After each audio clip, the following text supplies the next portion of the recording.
কি গো হলধারী দাদা, চললে কোথায়? আরে এই ভগবত কথা শোনো, ভারী পুণ্যির কাজ জানো। বল বল।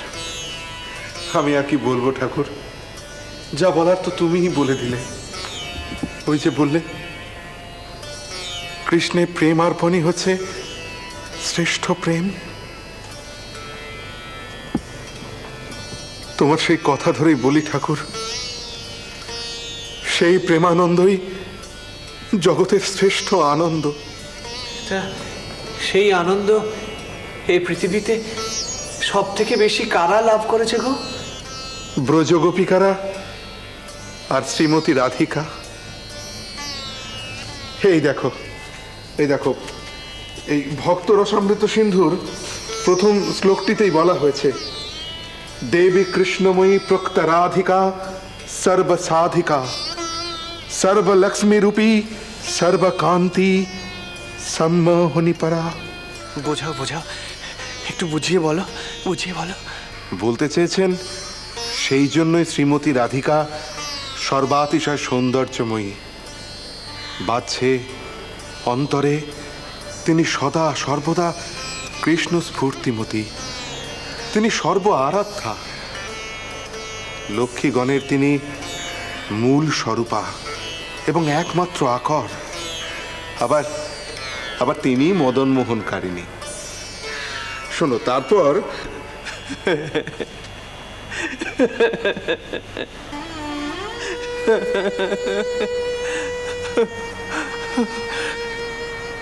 ব্রজেন্দ্র নন্দন কৃষ্ণ, নায়ক শিরোমণি, নায়িকা শিরোমণি রাধা ঠাকুরানী। কৃষ্ণ নাম শুনলে আমার আমার কিরকম রাধা ভাব আসে গো।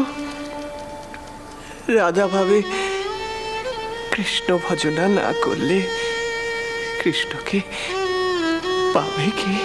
ঠিকই তো, তাকেই তো বলে মধুর ভাবের ভজনা। আবার কি জানো, মধুর ভাবের ভজনার সবচেয়ে গাঢ় দিক হলো শ্রী রাধিকা।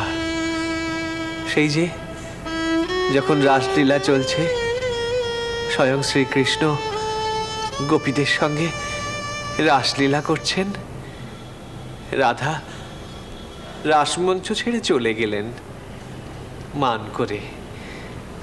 তিনি চান পূর্ণ শ্রীকৃষ্ণকে।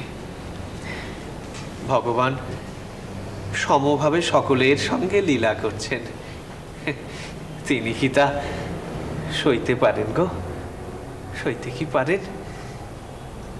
শ্রীকৃষ্ণ চললেন তার পিছু পিছু। ভক্তের এমনই টান। কত কথা বলিস তুই, কত কথা বলিস। হ্যাঁ রে, তোকে কি আমি এ জীবনেও বুঝতে পারবো না? এই সেখানে পঞ্চবটিতে গিয়ে মুন্ডাসনে বসে ভৈরবীকে নিয়ে তুই তন্ত্র সাধনা করছিস, আবার এদিকে কৃষ্ণ প্রেমে তোর মধ্যে নাকি রাধা ভাব। আমার তো এমনি ধারা গো। ভৈরবী জানতে পারলে তোর হবে। ভৈরবী মাতার কতটা তুমি জানো? মানে ভাবো দেখিনি, অমন যিনি ভয়ঙ্কর তান্ত্রিক সাধিকা, যিনি বিরাচারে শক্তিমন্ত্র জপেন, তিনি আবার মা যশোদা ভাব নিয়ে ননিখির এই ছেলেকে খাওয়াতে বসেন। শোনো গো, ভগবান কখনো এক খাতে বন না, নানা খাতে বন, নানা খাতে বন। কিছু মনে করিস নে ভাই, এই কথাটা আমি তোর মুখ থেকে এর আগেও শুনেছি, কিন্তু আজ বলছি কখনো বুঝে উঠতে পারিনি। সে কি গো হলধারী দাদা, বৈষ্ণব হয়ে তুমি একই কথা বলছো? স্বয়ং শ্রীকৃষ্ণই তো নানা খাতে বন, কারো প্রেমিক, কারো সখা, কারো গোপাল। সেসব অন্য কথা। কেন গো? সে এক কৃষ্ণ, তাকে নানাভাবে পাওয়া। আমি অন্য কথা কইছি, এই যে তোর ভৈরবী মা, যার তালে পড়ে তুই এতক্ষণ কত কথা বললি, তোর মধ্যে নাকি রাধা ভাব। তোরা দুজনে ওদিকে তন্ত্র সাধনাও করছিস, আবার এদিকে একজন যশোদা ভাবে মরছে, আবার তোর মধ্যে নাকি রাধা ভাব। গো, তুমি কি আবার কালী কৃষ্ণ ভেদ ভাবছো নাকি? না রে ভাই, না না, সেসব ভাবার ক্ষমতা আমার নেই। আমি ভগবানের রূপ পরিগ্রহ করার কথা ভাবি নে। আমি ভাবছি এই যে তুই আর তোর গুরুনি যে পথ নিচ্ছিস, এদিকে তন্ত্র সাধনাও করছিস একসঙ্গে, আবার আর কৃষ্ণ প্রেমে রাধাভাবও পাচ্ছিস। ও তাই বলো?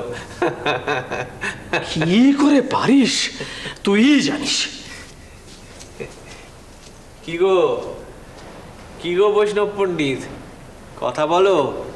তুমিও কি ওই হলধারীর মতো ভাবো নাকি? না ঠাকুর, না।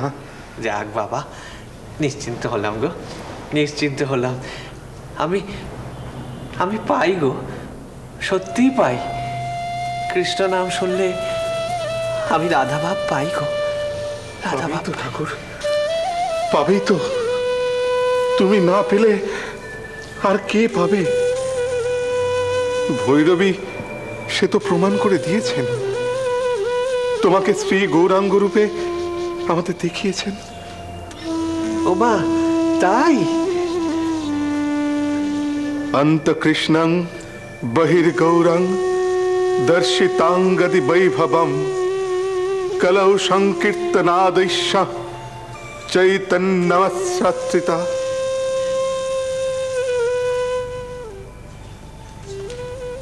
যিনি অন্তরে কৃষ্ণ, তিনি বাহিরে শ্রীমতী রাধার অঙ্গাদির বিভব রূপ পরিগ্রহ করেছেন, তিনি শ্রী গৌরাঙ্গ।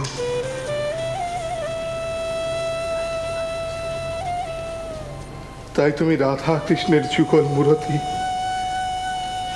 দুয়ে মিলে পূর্ণ ব্রহ্ম, চতুর্ভুজ নারায়ণ। স্বরূপ বিগ্রহ কৃষ্ণের কেবল দ্বিভুজ, নারায়ণ রূপে সেই তনু চতুর্ভুজ। শঙ্খ চক্র গদা পদ্ম মহৈশ্বর্যময়, শ্রী প্রভু লীলা শক্তি যার চরণ সেবয়।